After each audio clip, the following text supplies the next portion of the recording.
Comme chaque semaine, je vous emmène découvrir les artisans qui font battre le cœur de l'Hexagone et les lieux qui font son prestige.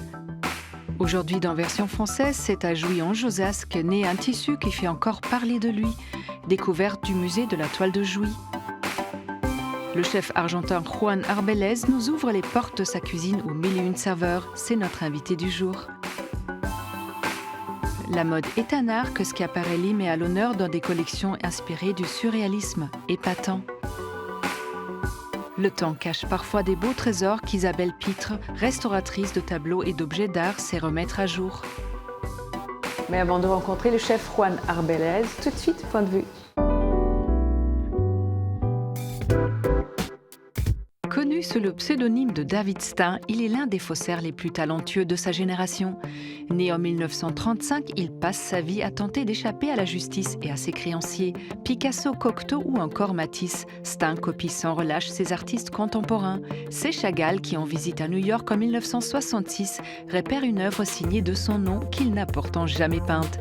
Il met alors fin à cette longue supercherie. Cependant, après avoir purgé sa peine, Stein et ses toiles hommages rencontrèrent un franc succès. Avis à tous ceux qui ont envie d'évasion, voici de quoi combler vos désirs d'ailleurs. Partir en van est un guide pour les amoureux de liberté et de nature. Mais pas question d'entamer une vie ou un week-end nomade sans quelques conseils avisés. Ici, on retrouve des astuces pour aménager son van, programmer son road trip, calculer son budget ou encore gérer le quotidien. Parce que oui, faire sa lessive sur un parking n'est pas toujours chose aisée. Alors nous, on suit le guide. C'est parti pour l'aventure. Dans le monde du design, il y a des chaises, des luminaires, mais aussi des bouilloires, conçues en 1985 par Michael Graves et répondant au poétique nom de 90-93, elle connut un succès monstre, alliant des motifs postmodernes courants avec des détails fantasques. Comme ce petit sifflet en forme d'oiseau, elle s'écoula depuis sa création à plus de 2 millions d'exemplaires. L'association de ces couleurs fit mouche et le bleu clair plut tellement à l'enseigne Alessi qu'ils le reprirent pour d'autres articles de la marque.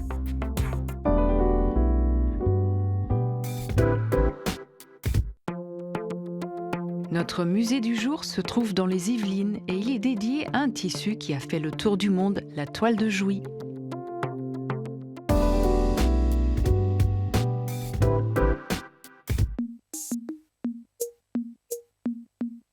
L'impression sur de la toile de coton était une véritable révolution en termes de possibilités et en termes d'utilisation. Avant, on s'habillait avec de la soie, de la laine, du chanvre. C'était soit moins confortable, soit moins facile à entretenir, soit très cher. Scènes de vie, petits personnages, ornements floraux ou encore géométriques, ces divers motifs font la renommée des toiles de Jouy. Originaire d'Inde, l'ouverture des voies maritimes au XVe siècle a permis à ces toiles de coton d'arriver en Europe. Et c'est dans le château de l'Églantine que s'exposent désormais les toiles de coton françaises les plus célèbres, celles créées par Christophe-Philippe Oberkampf. La famille d'Oberkampf était une famille d'origine germanique qui maîtrisait la teinture. Oberkampf a été appelé en France par des gens qui s'intéressaient à ces impressions, même si ce n'était pas officiellement autorisé. Et il a eu l'idée de monter sa manufacture parce qu'on sentait que la prohibition allait être levée. Et c'est à la levée de cette prohibition que Oberkampf, qui travaillait au Gobelin, arrive jusqu'à Jouy. Il a suivi la Bièvre à pied et il s'est dit j'ai de l'eau, et quand on imprime et quand on teint, très important d'avoir de l'eau. Et je suis surtout à proximité du château de Versailles, donc j'ai une clientèle possible. Donc c'est à cet endroit-là que je vais m'installer. Et voilà comment Oberkampf est arrivé à Jouy en Josas. Tout juste installé, il crée sa première toile en 1760, et ce, de manière totalement artisanale à la planche de bois. Là, on se trouve devant une œuvre qui s'appelle en fait le Chinois à la brouette. On pense que c'est la première toile imprimée par Oberkampf dans sa petite maison dite du Pont de Pierre. Ce qui aussi caractérise cette toile, c'est d'une part le motif, ce motif au chinois. Les chinoiseries sont très appréciées au XVIIIe siècle. Et puis aussi ce bleu indigo qu'on retrouvera beaucoup dans les toiles de Jouy et qui faisait partie, je dirais, des couleurs avec la garance qui donnait du rouge et la gaude, donc qui donnait plutôt du jaune. Vraiment les teintures naturelles qu'on utilisait à l'époque dans nos toiles et qu'on retrouvera tout au long de l'histoire de la manufacture. Et ses couleurs et ornements sont très appréciés par la cour du roi. En 1783, Louis XVI donne le titre de manufacture royale à la fabrique de toiles de Jouy. Après la Révolution, c'est au tour de Napoléon, grand admirateur du travail d'Oberkampf, de se rendre à Jouy en Josas. Et il a eu ce geste très symbolique en 1806 de dégrafer la Légion d'honneur qui était la sienne, qu'il portait, et il l'a remise à Oberkampf, considérant qu'Oberkampf était plus digne que lui de la porter. Une action hautement symbolique. À l'époque, la Légion d'honneur était surtout une reconnaissance militaire, mais c'est aussi une action politique puisque le secteur d'activité de la toile de coton était dominé à l'époque par les Anglais. Et pourtant, Christophe-Philippe Oberkampf en a fait la troisième entreprise française. Oberkampf était un visionnaire dans la manière dont il a pensé le travail, dont il a pensé la structure de son entreprise. Quelqu'un qui avait toujours recours aux meilleurs dessinateurs. Il a fait travailler les plus grands artistes de l'époque pour faire des motifs. Et au niveau des teintures, il travaillait avec les plus grands chimistes de l'époque. C'est quelqu'un qui avait une exigence extrême dans ce qu'il voulait obtenir, dans ce qu'il voulait produire. Donc forcément, la qualité, en tout cas à l'époque, surtout approche de Versailles, c'est ce qui payait évidemment le mieux et le plus. En 80 ans de production à la manufacture Oberkampf, ce sont près de 30 000 motifs qui y sont créés, dont seulement 100 toiles mettant en scène des personnages. Pourtant, ce sont ces petites scènes de vie qui restent aujourd'hui comme symbole de la toile de Jouy. Et puis vous avez de temps en temps donc, du coup, des créateurs qui redessinent des motifs qui ne sont pas des motifs qui venaient de nos collections, qui sont vraiment des nouveaux motifs, comme ce qu'on retrouve actuellement dans cette robe qui a été créée par Chloé, qui vraiment illustre à quel point la toile de Jouy reste un patrimoine vivant et dynamique, surtout aussi probablement qui incarne un savoir-faire à la française, un bon goût, une élégance à la française. Et ce savoir-faire a encore de beaux jours devant lui avec le prix de la toile de Jouy remis tous les ans. Une belle façon de mettre l'ancien au goût du jour.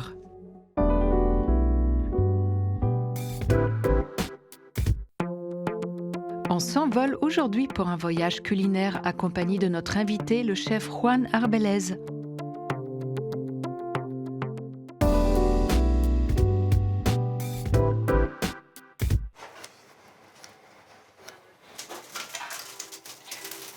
La base de la cuisine aujourd'hui qu'on utilise et qu'on va faire dans tous nos restos reste quand même cette base française.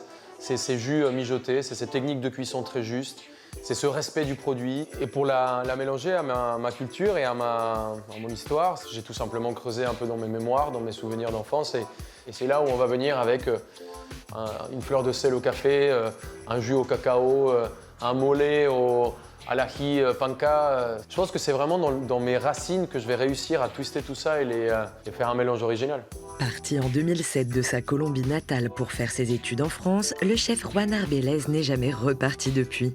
Ce disciple de Pierre Gagnère est aujourd'hui à la tête d'une douzaine de restaurants parisiens, dont Plancha à Levallois. Premier chapitre d'une longue histoire d'amour entre la cuisine française et les saveurs relevées de l'Amérique latine. Du coup, les volailles, tu fais le bouillon de l'ajiaco à la volaille, comme ça. Et tu dresses dans l'assiette en terre cuite, quoi, la chamba. Traditionnelle, quoi. C'est génial. Déjà, juste les odeurs, tu vois, tout le parfum, l'aromatique, dans le visuel, on est en plein dedans, quoi.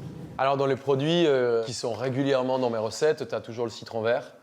On a beaucoup de coriandre aussi. Je crois qu'instinctivement, dès que j'ai cette odeur sur la planche à découper, je me sens un peu chez moi.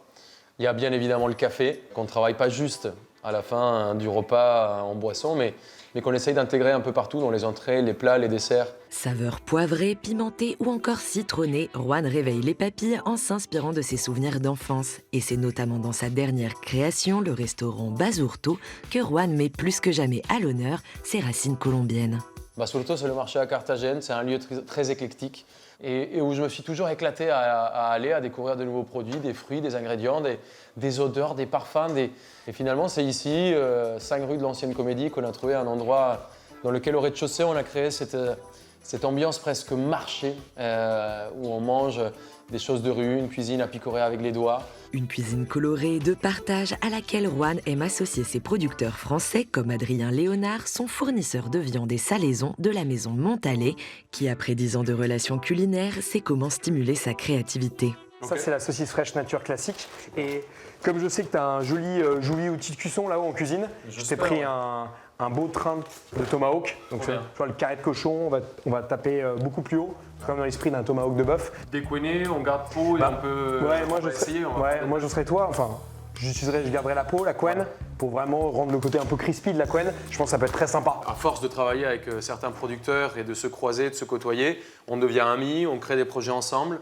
On essaye de créer des nouvelles recettes. On a travaillé sur une recette de saucisse ensemble. Le mélange entre le savoir-faire et ce terroir richissime qu'est la France, et puis cet exotisme, ces produits qu'on arrive juste à trouver chez moi, donne une cuisine qui est assez originale, qui est assez particulière, et on arrive à faire voyager les gens grâce à ça. Un voyage qui se passe également au niveau de la cuisson que Juan réalise ici au feu de bois, comme dans les villages de son enfance. Les fourneaux à l'époque étaient vraiment faits à base de ce qu'on appelle la laine, donc c'était vraiment le bois directement. Ça chauffait toute la pièce. Et finalement, quand on faisait une soupe, un potage, des œufs, une pièce de viande, le fait de cuisiner avec le feu de bois parfumait la chair, parfumait la recette. Donc pour nous, c'était important d'essayer de retrouver cette génétique un peu, cette touche assez unique qu'on a sur la cuisine au feu de bois et qu'on retrouve un peu en Amérique latine, un peu partout. Tout doucement, la viande se parfume et se colore au-dessus des braises avant d'être agrémentée de petites touches exotiques qui lui donneront du caractère. Pour faire le produit français qu'on va légèrement colombianiser, j'avais prévu un peu de quinoa qui est juste grillé. Tu vois, pour la partie de la noix où j'ai un peu moins de peau, pour apporter un peu de texture, j'ai aussi un peu de gruyère de cacao. C'est quelque chose qu'on n'utilise pas souvent en France dans le salé. Okay. Et nous, on s'en sert presque comme du poivre. J'ai un poivre du Putumayo que j'ai aussi ramené, un poivre vert, qui est top. Ce soir, au service, on rajoutera un petit jus au tamarin pour apporter un peu d'acidité. Et pour que le voyage soit complet, chaque repas se termine bien évidemment chez Juan par une note de café.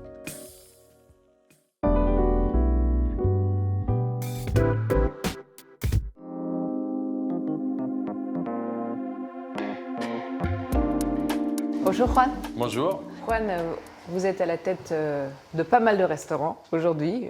Je ne dirais pas un petit empire, mais presque. Et pourtant, tout a commencé dans une cuisine à Bogota qui sentait bon le citron, le piment. Ouais, le citron et le piment, c'est vrai que c'est des odeurs à chaque fois que je ressens et qui me font voyager. C'est un billet d'avion, aller-retour rapidement chez moi. Et oui, alors, petit empire, non, je pense qu'on est une grande famille avec des restaurants très différents, des univers très différents. Chaque resto a été une étape de la vie. Et on est aujourd'hui, oui, de plus de 250 membres dans cette famille, donc ça commence un peu à être un grand dossier. Qu'est-ce qui faisait pour vous l'attrait ou la richesse de la cuisine française pour partir de Bogota sans un sou en poche et arriver à Paris ? Quand on décide d'être cuisinier, qu'on est colombien, et quand on commence à réfléchir où est-ce qu'on voudrait aller faire ses armes, il y a bien sûr la France. La France où on voit la cuisine presque comme une religion. Moi, je viens de Colombie, qui est un pays très religieux. En France, c'est la même chose, mais avec la cuisine. C'est-à-dire qu'il y a un rituel quand on arrive à table. Il y a l'apéritif qui est toujours accompagné de saucisses sèches, des saucissons, des jambons. Derrière, il y a les entrées, derrière, il y a les plats. Il y a le pousse-café, les desserts, les fromages, les digestifs. Donc cette religion, je la trouvais fascinante. Je viens d'une famille qui est extrêmement gourmande. Je viens d'une famille où, quand on était en train de manger à table, on était en train de parler de ce qu'on allait dîner ou manger le lendemain. Donc c'est pas très différent de la France. Ouais, c'est exactement ça. Je pense qu'on avait ça en commun. Alors vous avez fait vos armes chez pas mal de grands chefs, notamment Pierre Gagnère. Qu'est-ce qui vous a transmis ? Qu'est-ce que vous gardez de ces années-là ? C'est le mec qui n'a aucune limite. Il est capable de mettre une glace vanille avec une langoustine, prendre une sauce qu'il y a dans le dessert pour la mettre avec une entrée. C'est là où en fait, pour la première fois, moi, je découvre que le monde a un catalogue infini de produits. Je découvre l'ail noir, je découvre le fenouil bronze, je découvre des choses que j'avais jamais vues. Donc je pense que c'est quelqu'un qui m'a donné l'ouverture d'esprit, le fait de se dire tout est possible. Et vous avez ouvert récemment un restaurant aux saveurs colombiennes. Ouais. Et vous avez hésité assez longtemps avant de l'ouvrir. Pourquoi ? Parce que c'était trop important. C'était se mettre à nu et c'était surtout dire regardez, je vais vous raconter mon enfance, je vais vous dire pourquoi je suis là. Et j'attendais le lieu magique dans lequel on sentait vraiment cette étincelle pour pouvoir mettre un peu ce feu colombien, une cuisine à la flamme. Il y a un moment de partage vraiment aussi. toute la cuisine d'ailleurs dans ce lieu est de partage. Moi, je suis entièrement convaincu, en France, cette histoire de quand on boit dans le verre de l'autre, on lit dans ses pensées. Oui. Moi, je suis entièrement convaincu que ça arrive aussi dans les assiettes. Le fait de partager une assiette, ça crée des liens. Alors les liens, vous les avez aussi avec vos équipes. Vous êtes contre un peu cet ordre très rigoureux, très militaire dans les cuisines. Et par ailleurs, vous êtes engagé, vous êtes contre le gaspillage, pour des producteurs locaux. C'est important d'avoir ces valeurs-là. Alors c'est important parce que je trouve que le succès aujourd'hui n'a aucun sens si on broie tout sur son passage. J'essaye de passer des bons messages, j'essaye de passer une bonne philosophie, oui, de gaspillage, de contact, d'humain, d'égalité. Même si je suis chef et même si aujourd'hui je suis aussi restaurateur et que j'ai plusieurs restaurants, je n'ai pas envie de dire je suis le chef de tous les restaurants. Un des plus beaux exemples, c'est ici où on est aujourd'hui. C'est Andrés qui fait sa carte. Il a un terrain d'expression et de créativité qui est à lui. Et derrière, moi, je suis là juste pour accompagner cette espèce de process. Cette énergie-là que vous donnez, vous devez la prendre quelque part, vous vous ressourcez de temps en temps, vous faites un break, vous partez. Comment vous faites? Parce qu'il faut tenir. Il faut un grand équilibre. Moi, je suis un grand passionné de voyage, de découvrir des nouveaux endroits.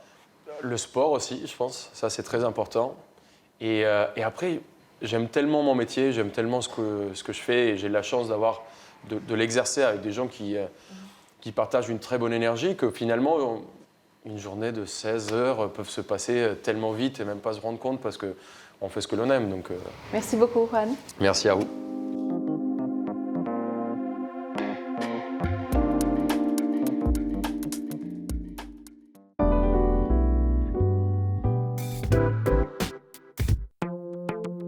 Zoom sur les tenues sorties tout droit de l'esprit flamboyant de la maison Schiaparelli, mêlant art, rêve et démesure.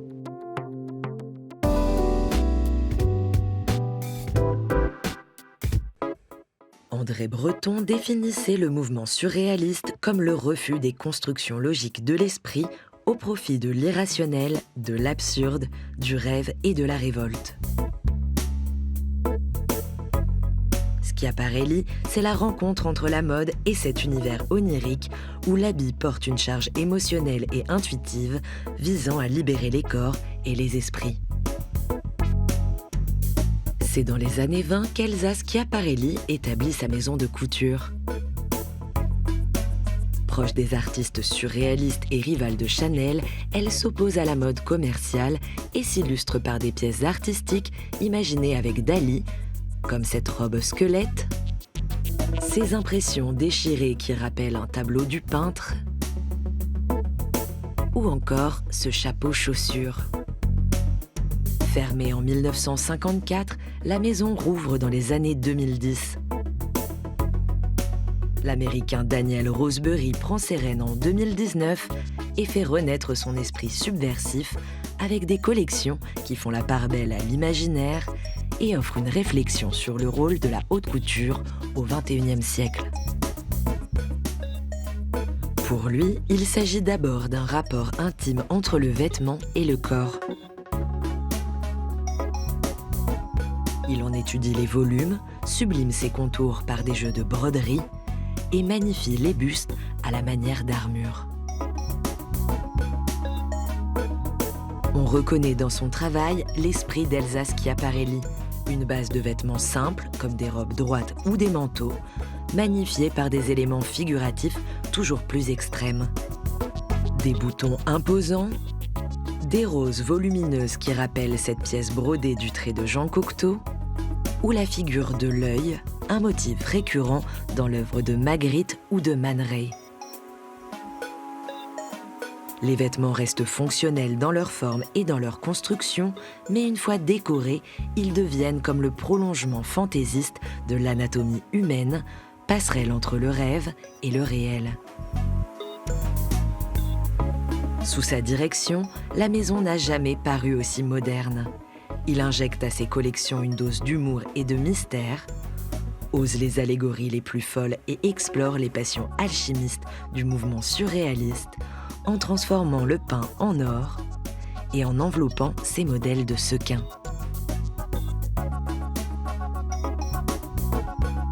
À Alors l'esprit d'Elsa Schiaparelli renaît mieux que jamais dans son époque et crée sur les tapis rouges de grands moments de mode. Comme quoi une marque presque centenaire passe haut la main l'épreuve du temps lorsqu'elle fait appel aux forces de l'inconscient créatif plutôt qu'à celles des tendances, et peut continuer de s'épanouir sans limite dans son propre espace-temps.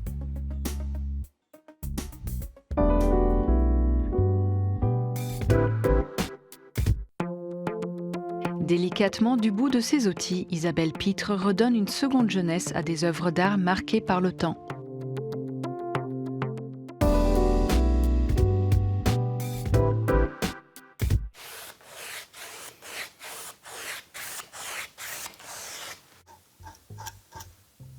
C'est un métier qui demande une certaine dévotion. On est face à une histoire, une fenêtre d'un temps, une géographie, un regard d'un humain qui nous donne quelque chose. Et le restaurateur est juste un transmetteur. Au contact aussi bien de chefs-d'œuvre de l'histoire de l'art que d'œuvres plus modestes ou contemporaines, Isabelle Pitre soigne avec la même attention les toiles et les statues abîmées par le temps. Un travail d'illusionniste qui demande une maîtrise à la fois des arts et des sciences. Je peux faire des radios, des ultraviolets, des infrarouges, étudier les analyses des particules élémentaires de pigments. Ça, on peut demander dans des laboratoires pour justifier l'authenticité d'une œuvre, par exemple. Et cette œuvre-là a subi donc des fissures suite aux variations hygrométriques. Donc il faut déjà, dans le premier temps, consolider les fissures, traiter également les trous qui sont visibles et qui soulignent la présence de vrillettes, donc des petits verres qui créent des galeries et qui fragilisent le bois. Donc il va falloir traiter cette partie-là. Ces premiers gestes de sauvegarde effectués, le maître restaurateur, tel un magicien, fait disparaître les cicatrices et apparaître les couleurs, comme ici à l'aide de solvants. Alors il faut imaginer qu'un tableau, c'est des strates, une superposition entre les encrassements, ça peut être la pollution, les fumées des bougies dans les églises.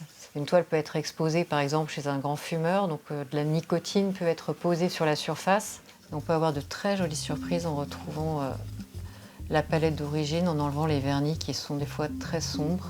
Pour moi, c'était presque inattendu que je puisse passer d'une palette aussi terreuse et sombre à un éclat et un nuancier aussi frais dans les pétales.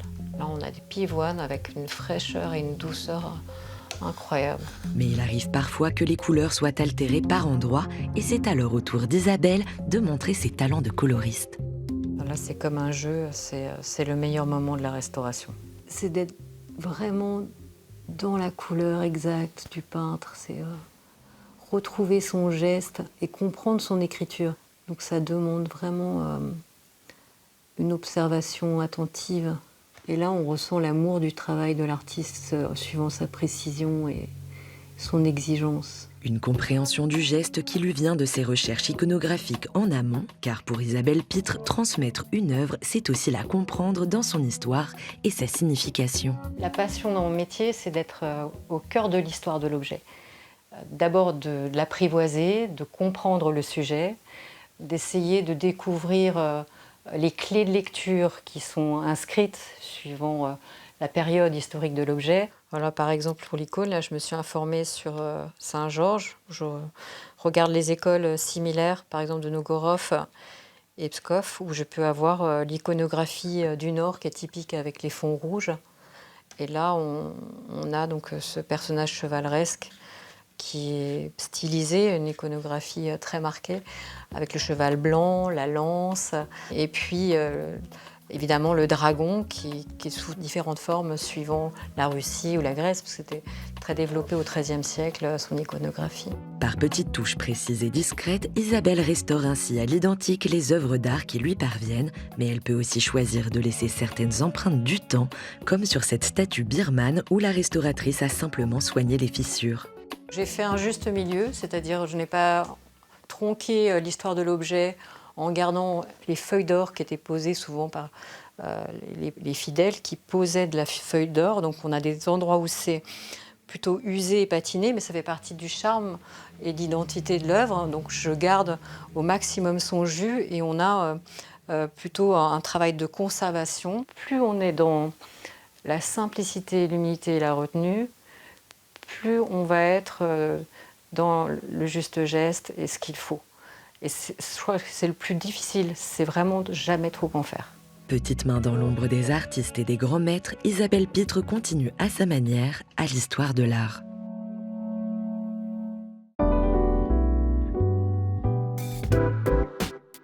Version française est déjà terminée, mais on se retrouve très vite. En attendant, restez chic toujours. Bye!